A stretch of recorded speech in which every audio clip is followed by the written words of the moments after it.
आज हम बात करेंगे लॉ ऑफ एविडेंस साक्ष्य विधि के बारे में। न्यायालय के सामने आने वाले प्रत्येक मामले में किसी न किसी तथ्य की कहानी होती है। जिस प्रक्रिया के द्वारा तथ्य साबित किए जाते हैं उसका नियमन साक्ष्य विधि के द्वारा होता है। साक्ष्य विधि पक्षकारों के अधिकारों को प्रभावित नहीं करती, यह केवल ऐसे नियम प्रतिपादित करती है जिससे न्याय प्रणाली को सुविधा से चलाया जा सके। यह विधि साक्ष्य के बारे में नियम बनाकर न्यायालयों का मार्ग प्रशस्त करती है। साक्ष्य विधि मुख्यतः प्रक्रियात्मक विधि होती है। भारत में साक्ष्य विधि से संबंधित महत्वपूर्ण अधिनियम भारतीय साक्ष्य अधिनियम 1872 लागू है। यह अधिनियम 1872 का अधिनियम संख्यांक 1 है। इस अधिनियम में कुल 11 अध्यायों में 167 धाराएं हैं। जिस प्रकार हर एक अधिनियम में उद्देश्य का महत्वपूर्ण भाग होता है, भारतीय साक्ष्य अधिनियम 1872 के प्रारंभ में भी इस अधिनियम को लाने के उद्देश्यों के बारे में बताने हेतु उद्देश्य का निहित है। साक्ष्य की विधि का समेकन, परिभाषा और संशोधन करना समीचीन है, अतः यह अधिनियम लाया गया। भारतीय साक्ष्य अधिनियम 1872 की उद्देशिका के अनुसार साक्ष्य की विधि का समेकन, परिभाषा और संशोधन करने के लिए इस अधिनियम को लाया गया। इस अधिनियम का भाग 1 रेलिवेंसी ऑफ फैक्ट्स तथ्यों की सुसंगति से संबंधित महत्वपूर्ण प्रावधान करता है। इस अधिनियम के अध्याय 1 में प्रारंभिक में धारा 1 से 4 में महत्वपूर्ण बातें बताई गई है। धारा 1 संक्षिप्त नाम, विस्तार और प्रारंभ के बारे में प्रावधान करती है। यह अधिनियम भारतीय साक्ष्य अधिनियम 1872 कहा जा सकेगा।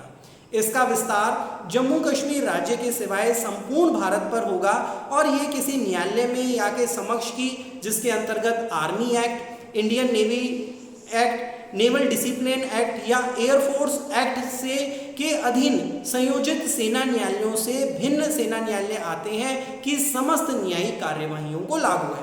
अर्थात धारा 1 में बताया गया है कि यह अधिनियम किस पर लागू है।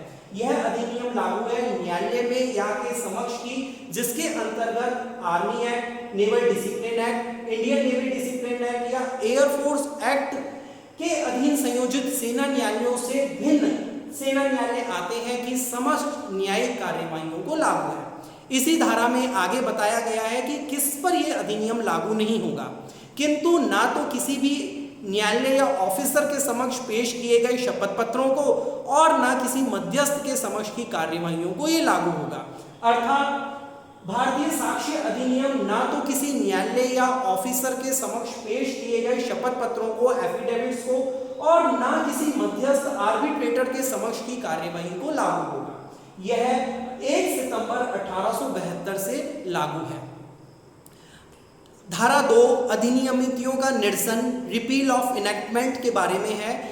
इस निरसन अधिनियम 1938 की धारा 2 और अनुसूची के द्वारा इस धारा को निरसित, रिपील कर दिया गया है। धारा 3 इंटरप्रिटेशन क्लॉज निर्वचन खंड से संबंधी महत्वपूर्ण प्रावधान करती है। इस धारा में इस अधिनियम में प्रयुक्त होने वाले महत्वपूर्ण शब्दों को परिभाषित किया गया है और ये कहा गया है कि जहां पर भी इस अधिनियम में इन शब्दों का प्रयोग किया गया है उनका वही अर्थ लगाना चाहिए जो इसका इस धारा में इस निर्वचन खंड में लगाया गया है। इसमें सर्वप्रथम न्यायालय को परिभाषित किया गया है। न्यायालय शब्द के अंतर्गत सभी न्यायाधीश और मजिस्ट्रेट तथा मध्यस्थों के सिवाय साक्ष्य लेने के लिए वैध रूप से प्राधिकृत सभी व्यक्ति आते हैं। अर्थात न्यायालय शब्द में सभी न्यायाधीश, सभी मजिस्ट्रेट और साक्ष्य लेने के लिए वैध रूप से प्राधिकृत सभी व्यक्ति मध्यस्थों को छोड़कर न्यायालय शब्द के अंतर्गत आते हैं। तथ्य को परिभाषित किया गया है। फैक्ट तथ्य से अभिप्रेत है और उसके अंतर्गत आते हैं ऐसी कोई भी वस्तुओं की अवस्था या वस्तुओं का संबंध जो इंद्रियों के द्वारा बोधगम्य हो और कोई मानसिक दशा जिसका भान किसी व्यक्ति को हो। इसमें कुछ दृष्टांत दिए गए हैं। यह कि जैसे किसी मनुष्य ने कुछ सुना, देखा, एक तथ्य है। यह कि किसी मनुष्य ने अमुक शब्द कहे, एक तथ्य है। यह कि किसी अमुक स्थान में अमुक क्रम से कुछ अमुक पदार्थ व्यवस्थित है, एक तथ्य है। ये कि कोई मनुष्य अमुक ख्याति है, यह एक तथ्य है। आगे सुसंगत शब्द को भी इस निर्वचन खंड में परिभाषित किया गया है। सुसंगत रेलिवेंट, एक तथ्य दूसरे तथ्य से सुसंगत तब कहा जाता है जबकि तथ्यों की सुसंगति से संबंधित इस अधिनियम के उपबंधों में निर्दिष्ट प्रकारों में से किसी भी प्रकार से वह तथ्य उस दूसरे तथ्य से संसक्त हो। इस अधिनियम में तथ्यों की सुसंगति से संबंधित आगे प्रावधान आएंगे, उसमें जो तथ्य एक तथ्य दूसरे तथ्य से संसक्त बताया गया हो वो तथ्य आपस में सुसंगत कहे जाते हैं। अगली जो इसमें परिभाषा दी गई है विवादक तथ्य। विवादक तथ्य फैक्ट्स इन इशू विवादक तथ्य से अभिप्रेत है और उसके अंतर्गत आता है ऐसा कोई भी तथ्य जिससे अकेले से ही या अन्य तथ्यों के संसर्ग में किसी ऐसे अधिकार, दायित्व या निर्योग्यता के जिसका किसी वाद या कार्यवाही में प्रख्यान या प्रत्याख्यान किया गया है, अस्तित्व, अनस्तित्व, प्रकृति या विस्तार की उत्पत्ति अवश्यमेव होती है। इसमें एक दृष्टांत दिया गया है, ख की हत्या का अभियुक्त है, बी की हत्या का ए अभियुक्त है। उसके विचारण में, उसके ट्रायल में निम्नलिखित तथ्य, कुछ तथ्य फैक्ट्स इन इश्यूज हो सकते हैं। यह कि क ने ख की मृत्यु कारित की, यह कि क का आशय ख की मृत्यु कारित करने का था, यह कि क को ख से गंभीर और अचानक प्रकोपन मिला था। ये फैक्ट्स इन इश्यूज हैं, विवादक तथ्य हैं। विवादक तथ्य जिन्हें न्यायालय में साबित करना जरूरी होता है और वो साबित कैसे किए जाते हैं, साक्ष्य विधि के द्वारा साबित किए जाते हैं। दस्तावेज को परिभाषित किया गया है। दस्तावेज से कोई ऐसा विषय अभिप्रेत है जिसे किसी पदार्थ पर अक्षरों, अंकों या चिन्हों के साधन द्वारा या उनमें से एक से अधिक साधनों के द्वारा अभिव्यक्त या वर्णित किया गया है, जो उस विषय के अभिलेखन के प्रयोजन के आशय से उपयोग किए जाने से आश्रित हों या जिन्हें उपयोग किया जा सके। लेख दस्तावेज है, मुद्रित, शिला मुद्रित या फोटो चित्रित शब्द दस्तावेज हैं, मानचित्र या रेखांक दस्तावेज हैं, धातुपट या शिला पर उत्कीर्ण लेख दस्तावेज है, उपहांसांकन दस्तावेज है। अगली महत्वपूर्ण परिभाषा साक्ष्य।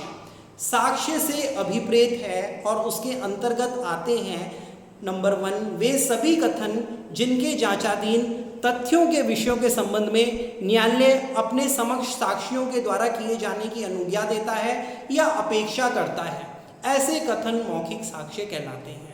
वे सभी कथन जिनके जांचाधीन तथ्यों के विषय में न्यायालय अपने समक्ष साक्षियों के द्वारा किए जाने की अनुज्ञा देता है या अपेक्षा करता है, ऐसे कथन मौखिक साक्ष्य कहलाते हैं।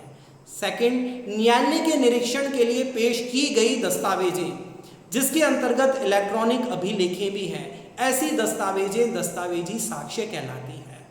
न्यायालय के निरीक्षण के लिए पेश की गई सब दस्तावेजें जिनके अंतर्गत इलेक्ट्रॉनिक अभिलेख भी हैं, ऐसी दस्तावेजें दस्तावेजी साक्ष्य कहलाती हैं। ये स्पष्ट है कि इस परिभाषा खंड में साक्ष्य को परिभाषित ना करके उसके प्रकार बताए गए हैं, जैसे वो मौखिक साक्ष्य और दस्तावेजी साक्ष्य। अगली जो परिभाषा है साबित। कोई तथ्य साबित हुआ कहा जाता है जब न्यायालय अपने समक्ष के विषयों पर विचार करने के पश्चात या तो ये विश्वास करे कि उस तथ्य का अस्तित्व है या उसके अस्तित्व को इतना अधिसंभाव्य समझे कि उस विशिष्ट मामले की परिस्थितियों में किसी प्रज्ञावान वाले व्यक्ति को, किसी सामान्य समझ वाले व्यक्ति को इस अनुमान पर कार्य करना चाहिए कि उस तथ्य का अस्तित्व है। ये है प्रूव्ड। अगली जो परिभाषा है डिसप्रूव्ड, ना साबित। कोई तथ्य ना साबित हुआ कहा जाता है जब न्यायालय अपने समक्ष के विषयों पर विचार करने के पश्चात या तो ये विश्वास करे कि उसका अस्तित्व नहीं है या उसको इतना अधिसंभाव्य समझे कि उस विशिष्ट मामले की परिस्थितियों में किसी प्रज्ञावान व्यक्ति वाले को इस अनुमान पर कार्य करना चाहिए कि उस तथ्य का अस्तित्व नहीं है। अगली परिभाषा है नॉट प्रूव्ड, साबित नहीं हुआ। कोई तथ्य साबित नहीं हुआ तब कहा जाता है जब वह ना तो साबित किया गया हो और ना साबित। भारत से जम्मू कश्मीर राज्य के सिवाय भारत का राज्य क्षेत्र अभिप्रेत है। तो धारा 3 में जो निर्वचन खंड में जो ये महत्वपूर्ण शब्दों की परिभाषा दी गई है, तो इस अधिनियम में धारा 1 से लेके 167 तक जहाँ भी इन शब्दों का प्रयोग होगा हमें उनका वही अर्थ लगाना है जो इस निर्वचन खंड में है। अगली धारा है धारा 4, जिसमें 3 महत्वपूर्ण शब्दों उपधारणा कर सकेगा, उपधारणा करेगा, निश्चायक सबूत, मे प्रिज्यूम, शैल प्रिज्यूम और कंक्लूसिव प्रूफ के बारे में बात कही गई है। उपधारणा कर सकेगा, जहां कहीं इस अधिनियम के द्वारा यह उपबंधित है कि न्यायालय किसी तथ्य की उपधारणा कर सकेगा, वहां न्यायालय ऐसे तथ्य को साबित हुआ मान सकेगा यदि और जब तक वह नासाबित नहीं कर दिया जाता है या उसके सबूत की मांग कर सकेगा। उपधारणा करेगा। शैल प्रिज्यूम, जहां कहीं इस अधिनियम के द्वारा यह निर्दिष्ट है कि न्यायालय किसी तथ्य की उपधारणा करेगा, वहां न्यायालय ऐसे तथ्य को साबित मानेगा यदि और जब तक वह नासाबित नहीं किया जाता है।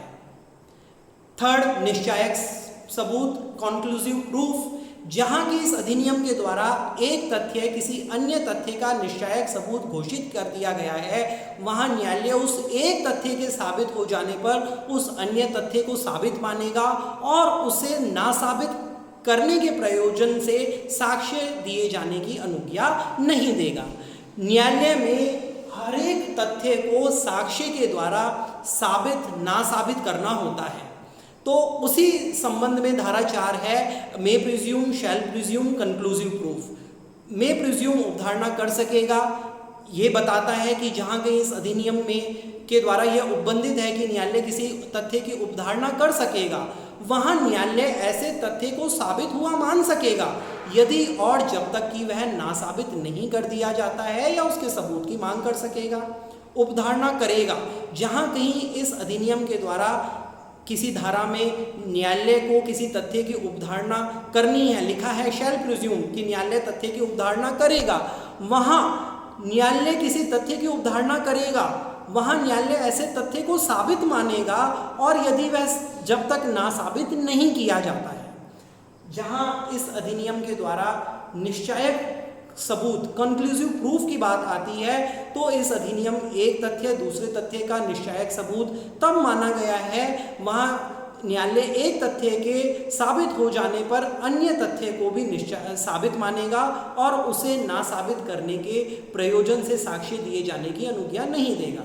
मतलब एक तथ्य दूसरे तथ्य का निश्चायक सबूत है, कंक्लूसिव प्रूफ है, तो एक तथ्य के साबित हो जाने पर दूसरा तथ्य जो कंक्लूसिव प्रूफ इस अधिनियम के द्वारा बताया गया है, न्यायालय उसको भी साबित मानेगा और उसको ना साबित करने के प्रयोजन से साक्ष्य दिए जाने की अनुज्ञा नहीं देगा।